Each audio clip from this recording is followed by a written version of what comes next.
toute l'année, moi, la base de mon alimentation, ce sont les feuilles vertes. Donc les feuilles vertes, on les appelle l'or vert. Il y a les plantes sauvages comme le plantain, le pissenlit, l'ortie.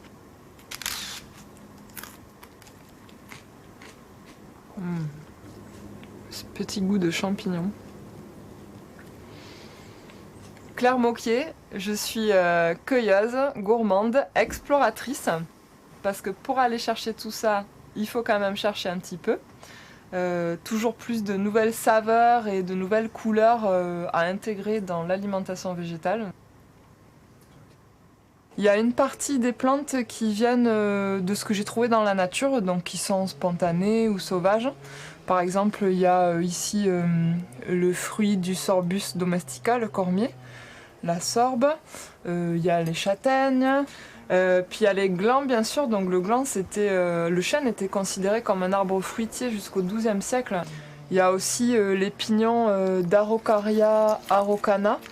C'est le désespoir du singe. Donc c'est un gros pignon qui fait 3 cm de long et qu'on va consommer comme la châtaigne. Et ça, c'est un arbre qui est planté dans beaucoup de villes françaises en tant qu'arbre ornemental. Et peu de gens savent qu'on consomme aussi les fruits. Outre ces produits sauvages, il y a ce que j'ai cultivé chez moi, donc soit dans mon jardin-forêt, par exemple les fruits des arbres, hein, les grenades, les noisettes, les noix du noyer noir, donc c'est un peu différent du noyer commun.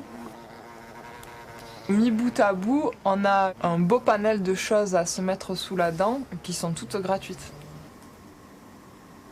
Avec tous ces ingrédients, moi je vais concocter une variété de plats. Il y en a certains qui seront crus parce que je suis dans l'alimentation vivante et je vais avoir envie de me préparer des petits desserts sans cuisson, très nutritifs et très gourmands, par exemple à base de kaki séché ou de noix et de noisettes. Des petits crumbles par exemple sans cuisson. On va pouvoir aussi confectionner des plats fermentés. Donc lacto-fermenté ou des boissons pétillantes avec une fermentation alcoolique, par exemple à base de plantes aromatiques ou pareil d'épluchures de fruits.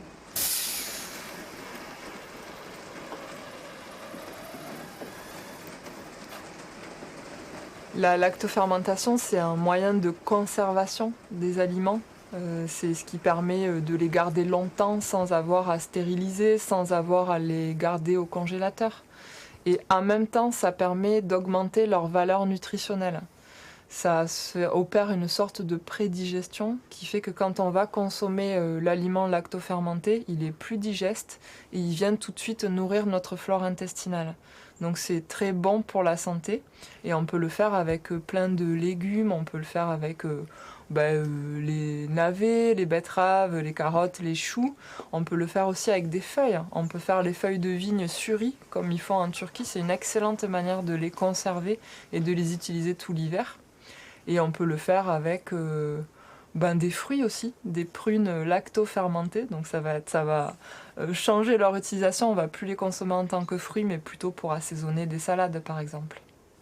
Et enfin, surtout, il y a une bonne partie des calories là sur cette table qui viennent des fruits à coque et notamment du gland.